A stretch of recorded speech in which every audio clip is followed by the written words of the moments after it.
John Edwards for Griffith TV alongside head soccer coach Brian Haddock. And Coach, it's been a few weeks, but glad you're able to join us. Coming up on a pretty busy stretch for you here. You have some home games coming up and senior night next week, and we move on to district play pretty quickly. And the weather's changing, which is always a good sign. It's getting to be fall. Yeah, we have senior night next Tuesday, but first we have Fort Zoom Walt West tonight, out at Lindbergh this Saturday. Two really good non-conference opponents, and then Helias travels in for one game next Tuesday for senior night, and then Halloween afternoon is our last game before state districts in Melville. You had played a couple nights ago against CBC, not the results you want, but a good contest, and it seems like the team continues to grow as the season moves along. Yeah, that was the positive. I mean, we saw some really good things. Obviously, you got to score to win. We didn't. But really, we had 2 or 3 critical mistakes in the entire game while playing CBC toe-to-toe. The unfortunate thing is that they're that sort of team that they're going to capitalize if you make those mistakes, 18 yards in front of our goal, and that's what we did. And we just got to get over the hump of not hurting our cause to the point where we need teams to earn their shots on goal. And sometimes I just think we're overly respecting opponents, and that's causing unforced errors. And then against good teams like CBC, the ball's in the back of your net.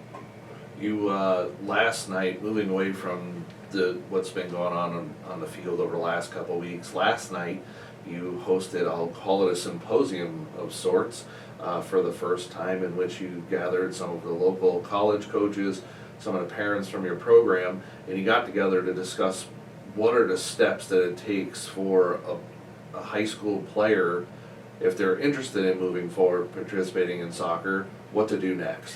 Yeah, it was an event that it's been kind of like a year in the making, and I've been really looking forward to it, and it went off just beautifully. It was, so the premise that I have is that I just think that we as high school coaches can do more in our high schools to promote our kids to the next level. And number 2 is I don't think our parents really are educated in the process. They don't know where to start, and that process, different than when I played, is now starting, as soon as freshman year of high school, where these kids are getting identified, but there's things that they have to know at that point, even as a freshman, before the recruiting process technically begins. And that was the rationale for the evening. We had a great turnout. We had about 50 parents in our program. 90% of the parents were from our program. We had 5 coaches: St. Louis University, Southern Illinois University at Edwardsville, McKendree, St. Louis College of Pharmacy from the NAIA division, and then UMSL, University of Missouri St. Louis.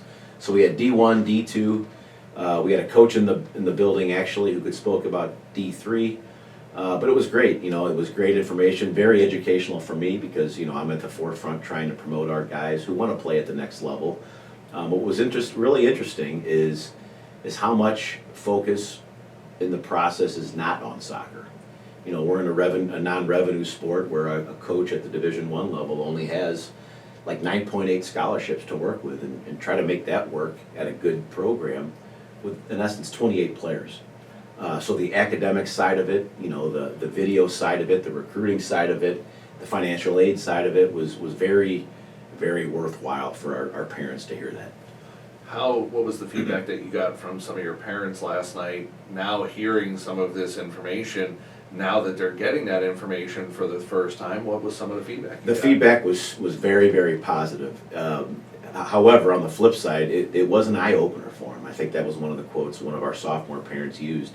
They were just blown away about how much goes on behind the scenes to get their son where they want to go. Whether it's a big school, a small school, a local school, a school far away. What's the campus like? What's the off-season like? That on top of the fact that these coaches are, they're talking to hundreds of kids.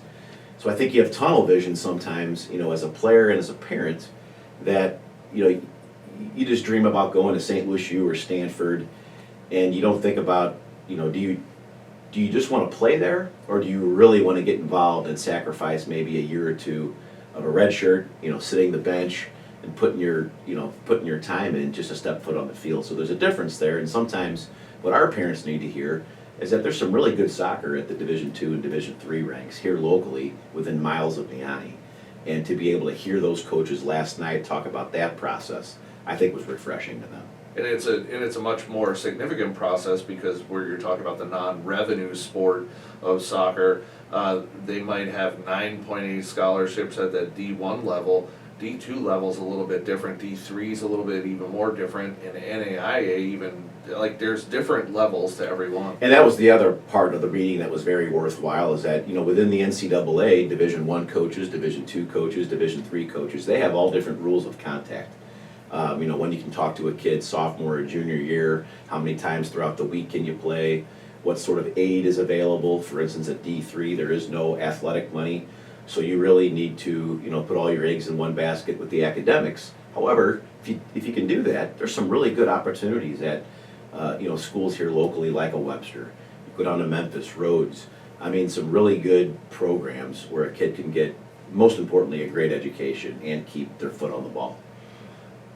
You spoke with some of the coaches yesterday. What were their thoughts being here for the first time, kind of going through that process for the parents who were here? Yeah, the overwhelming response from them after the fact is that this thing could be blown up even bigger. And one of the things that I asked those guys is to help me in the process of what can I do better, not just at Vianney, but as a proponent of St. Louis soccer, to help them help us and help us help them, in the recruiting efforts, because quite frankly, the kid that plays college soccer, a lot of times they don't go much further than an hour away from their house. So we're talking about a lot of schools within a 1 hour radius of St. Louis. So the resounding response from them is, can we make this bigger? Can we invite maybe all the coaches and parents of our MCC conference, or St. Louis coaches, or whatever it might be, and maybe rotate the facility every year so that their time is maybe better suited, because they do these a lot. They do it not just in high schools, but the other part of it are the clubs. The great clubs here in St. Louis do this sort of stuff for their kids. So maybe if we can kind of merge that all as one, it would be better for them in their time.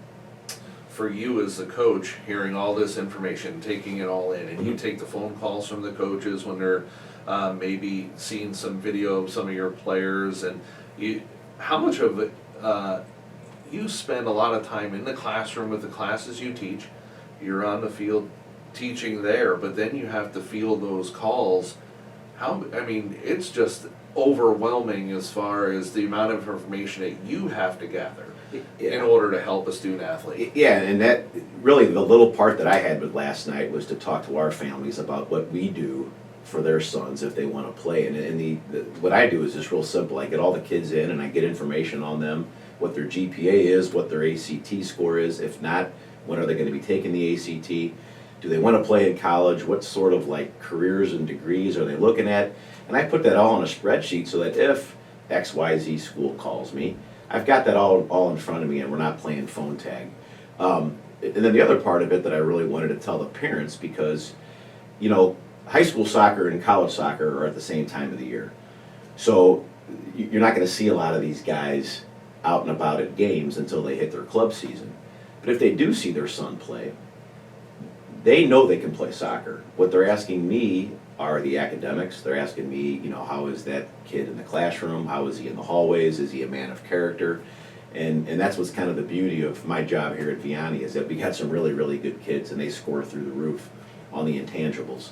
So I think the eye-opener for them is, from a high school coach's perspective, it's really not all about the soccer, because those professionals know that your kid can play. It's more about the intangibles.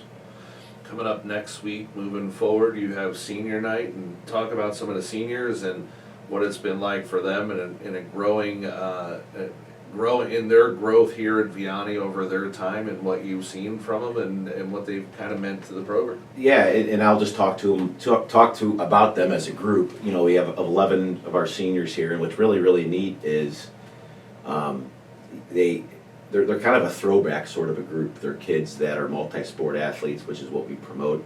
We've got a senior who's going to college next year on a Division I lacrosse scholarship. And the group this year has been a really pleasure to coach. They've had to buy into the fact that they're one of our few senior classes as of late who've had to not just play well, but to almost lead a group of youngsters. We have 5 or 6 sophomores on our varsity, and we haven't had that. In my 3 years as coach, I think We haven't had any freshmen on our varsity. I think the most we had 1 or 2 years of a sophomore. So these guys have had not only had to be better players, but to bring these newer juniors and 6 sophomores, and teach them what it means to be a varsity soccer player. And again, talking about off the field stuff.